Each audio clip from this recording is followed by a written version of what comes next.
Hello, magandang araw mga katropang maglalado. Narito tayo ngayon sa ating nyugan. Ito nga pala yung mga hagna na pinagtanim ko dito sa Danawan. Ayan mga katropa. Ayan, hanggang dyan sa boundary. May higit 100 seedlings siya mga katropa. Hindi pa nataniman yung banda doon. So yung ibang mga seedlings na naitanim ay mga giant, at yung nandun sa bandang dulo yung mga tinanim ko ay mga bansot, mga dwarf. So yan mga katropa, tubo na yung iba, at ito ay nagtutumba, hinangin. Yung iba tubo na. Medyo maganda na ang panahon, naulan na paggabi. Pabor yan mga katropa sa ating mga tanim na nyug. Ito yung aking tinanim dati, ito yung dwarf. Maganda na yung tubo. So dun sa malinis na parte, yan yung burol na sakop natin. At bibisitahin natin yung mga itinanim namin na guyabano. Saka may mga itinanim din kami na kalamansi nung nakaraang taon. Nandiyan yung pinsan ko nag-aabono. Titingnan natin kung hanggang saan na yung nalagyan niya ng abono. Nung nakaraang buwan, nag-abono na rin kami doon sa kalamansi. 16-20-0.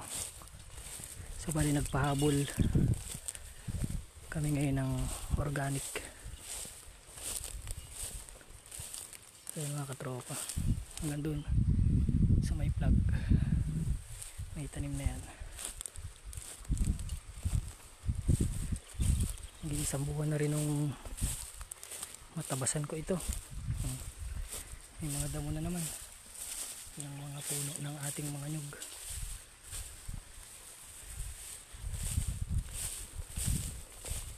Ito biglang gumanda ang tubo mga tropa. Simula nung malinisan ko, biglang bumulas, gumanda ang bulas niya. Bansot yan dati, biglang lumaki. Ganon din yung ibang mga hagna na nalinisan ko. Yan, naglaki din. Tinabasan ko. Halos lahat itong mga naandito ay tinabasan ko. Gumanda ang tubo.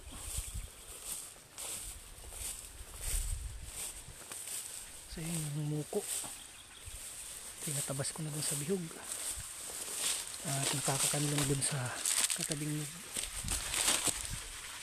Narito na tayo ngayon sa irrigation.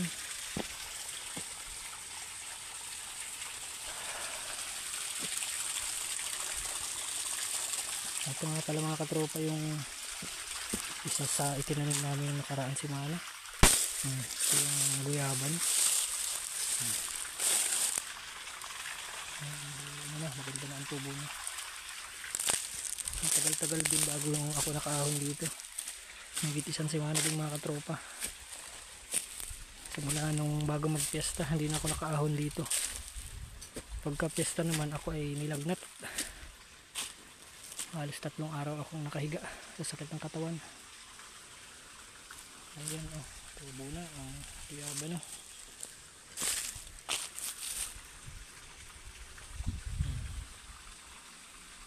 Ayan yung saba na pinatiba ako nung isang araw dun sa pinsan ko. Ayan, may mga stick ngayon mga katropa. Mga guyabano yan. Hanggang dun yan sa dulo ng daanan. Bali ang ginawa ko, hanggang dun sa dulo ng daanan, kabilaan pinataniman ko ng guyabano. Tapos itong panabi, yan, panabi ng ayun, may stick pa hanggang dun. palibot nitong burol hanggang doon sa kabilang bayo, paikot hanggang doon sa may boundary doon, puno yan ng guyaba, no? So hindi na muna kami mag-aabono dito, gawa ng ito ay nakita isang semana pa lang na nakita transplant. Mga after 1 month mag-aabono kami dito ng urea o kaya complete. Ganda ng tubo mga katropa, nagtalbos na pati. So pumabor yung ulan, sunod ang ulan mga katropa nito mga nakaraang araw, magtatag-ulan na rin naman. Ganda ng tubo, ayan o.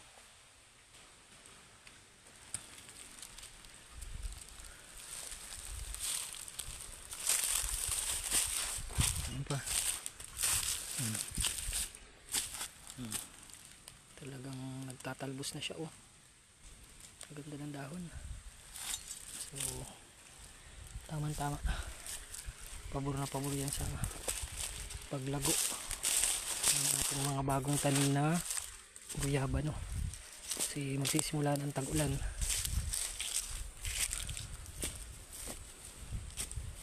So ngayon ay aakyat naman tayo mga katropa dito sa kabila ng burol. Titingnan natin kung hanggang saan na yung nalagyan ng pinsan ko ng organic. So ito mga katropa, bala ko itong taniman ng pinya, itong bakilid na ito, simula dyan pa ganyan, oh. Dito ako kukuha yan yung mga maliliit na suhi na yun ng pinya, at naroon pa, at meron pa akong kukuhaan dun sa kabila pag ako ay may bakanting oras. Utay-utayin natin yan ng tanim ng pinya natin ito mga katropa, oh. Umepekto na mga katropa yung inilagay namin na 16-20-0. Nagkaroon siya ng panibagong mga supling. Ito ay mga budded na kalamansi. So ito mga katropa ay 1 taon na mahigit, kumbaga sa salita namin ay nabansot, gawa ng napabayaan. Kasalanan ko din naman, hindi ko nabibisita, napabayaan.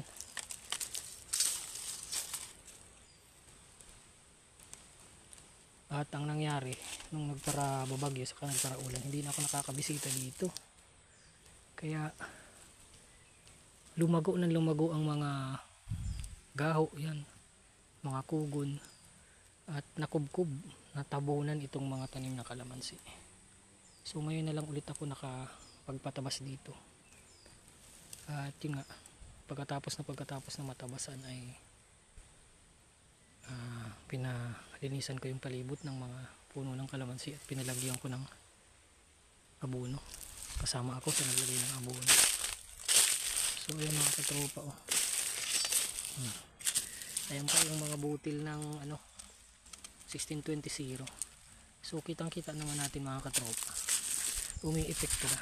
Ngayon may mga bago na siyang talbos na palago. Ayan. So bali ang gagawin na lang natin dito, maintenance. Kailangan hindi na ulit lumago itong mga kugon, mga gaho yan, mga gaho. Dapat may spray yan bago magpasukan, kasi pag nagpasukan ay siguradong mabibisi na naman. Bihira na akong makapunta dito. Siguro makakapunta ako dito pag hapon at pag Sabado saka Linggo. So dito na gaanong ma-monitor. So bali Sabado at Linggo na lang tayo dito makakatrabaho ng matagal-tagal. Wala yung pinsan ko, ah. So ito mga katropa, mga kanggos yun na nagtubo na lang, pero nalaman nung nakaraan yung mga katulad niya na nagtubo dun sa taas.